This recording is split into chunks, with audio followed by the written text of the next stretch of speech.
जय भीम।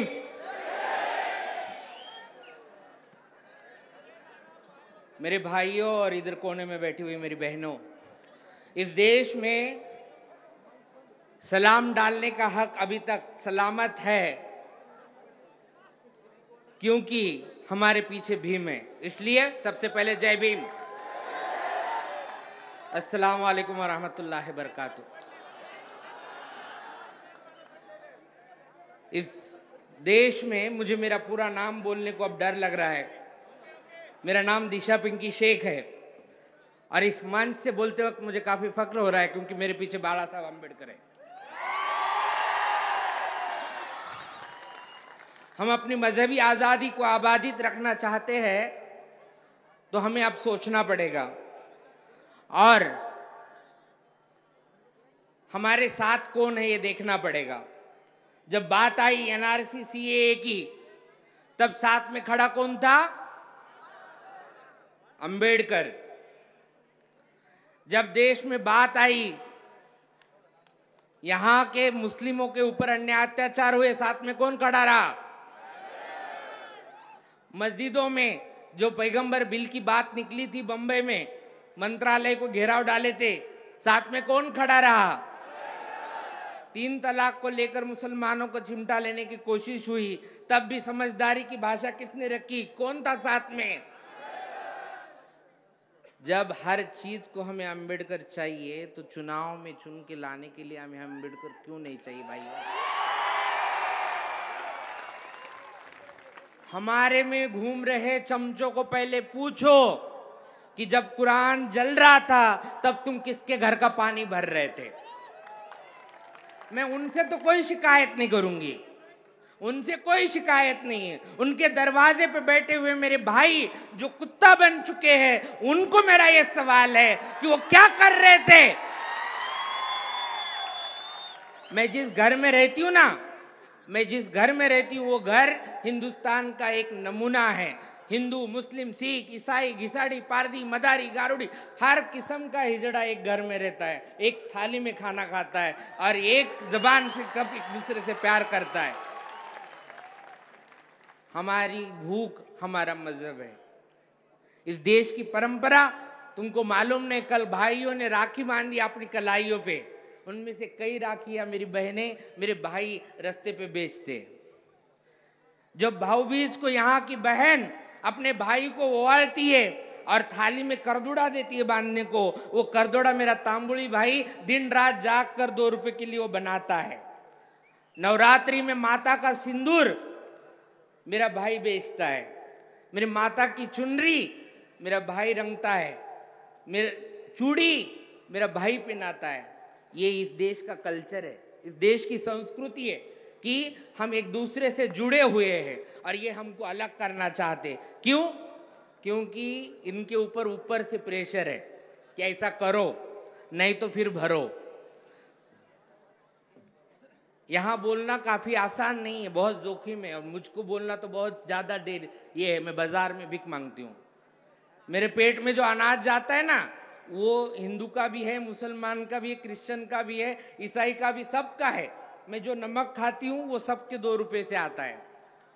फिर भी मैं आज आपके सामने खड़े रहकर बोल रही हूँ कि आज चुप रहोगे तो पछताओगे। चुप मत रहो। कितना हुआ है? आज यहाँ हिंदू मुस्लिम की बात कर रहे हो आप, वहां सातारा में जाके पूछो, वो मातंग महिला को रास्ते पर गिराकर कैसे गन्ने से मारा जा रहा है। तब कहाँ गया तुम्हारा हिंदुत्व? कहाँ गया? जब किसी को मंदिर में जाने से रोका जाता है और उनको अछूत कहकर पीटा जाता है, तब कहाँ जाता है तुम्हारा हिंदुत्व? हिंदुत्व काय आहे? संत तुकारामांचे हिंदुत्व वाचा, इथल्या संत परंपरेतलं हिंदुत्व पहा। आणि हा अहमदनगर जिल्हा जो हिंदू मुस्लिम एकतेचं, शेख साहेबांचं इथे मोठी मंदिर आहे, दर्गा आहे, मंदिर म्हणू दर्गा म्हणू काही कळत नाही, कारण की तिथे वारकरी येतात आणि साहेब महाराजांचं नाव काय? शेख साहेब। अशा समृद्ध वारशाचे आम्ही सगळे वारसदार, यांना लाजा वाटत नाही ह्या कोंबडी चोरांना इथे येऊन आग लावायचं काम करतायत। मुर्गियों की कमी हो गई तो भाई बोल दे, हम ट्रक भिजवाते तेरे को मुर्गिया। तेरे को 2-4 मुर्गियां हम खिलाते, हमारी तरफ से हमको आदत है खिलाने की, मेहमान नवाजी करेंगे, लेकिन हमारे भाइयों को हमारे खिलाफ इस्तेमाल मत करो।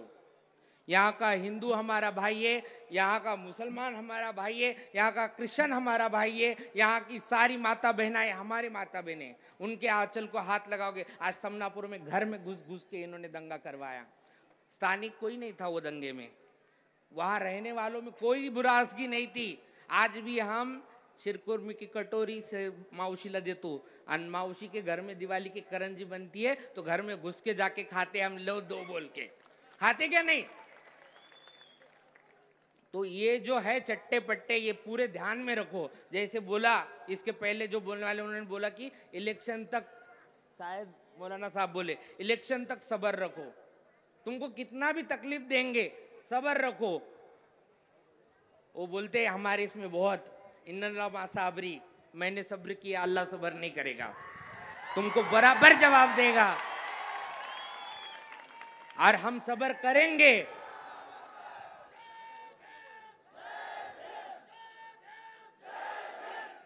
मैं पिछले 10 साल से सोशल फील्ड में हूं, मेरी धार्मिक अस्मिता को मैंने कभी भी सोशल प्लेटफॉर्म पर लाने की कोशिश नहीं की, क्योंकि मुझे जरूरत ही नहीं महसूस हुई।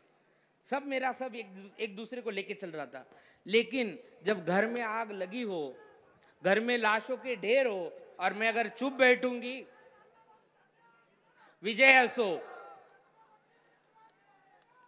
विजय असो, बस बोलू।